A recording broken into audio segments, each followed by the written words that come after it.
the Pentagon, nerve center of the U.S. military.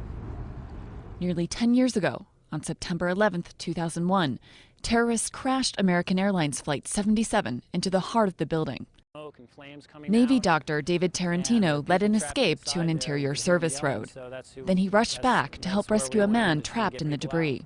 He'd been there for a while in the smoke and the fumes, and so I crawled into him and was able to get a little bit of wiggle room, just enough to squeeze him out, pull him out over me. I handed him to Captain Thomas, and we came running out here. And just as we got out, that area collapsed, and we weren't able to get back in there for anything after that. The physical scars from the 9/11 attack on the Pentagon have disappeared.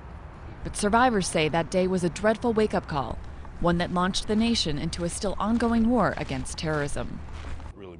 Pentagon police officer Issac Hoppi ran toward the smoking ruins, yelling for the wounded to come to his voice.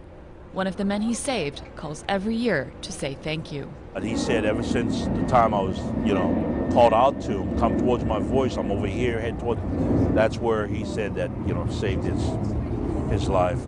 Army specialist William Layer ran unscathed out the far side of the complex when the plane hit. He says his thoughts turned immediately to hunting down those responsible. There's still bad people out there. It must be, if they're so anxious to see the next world, I think they should be helped.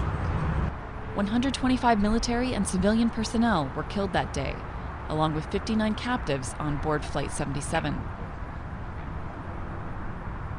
A memorial now stands nearby, with benches honoring each of the victims.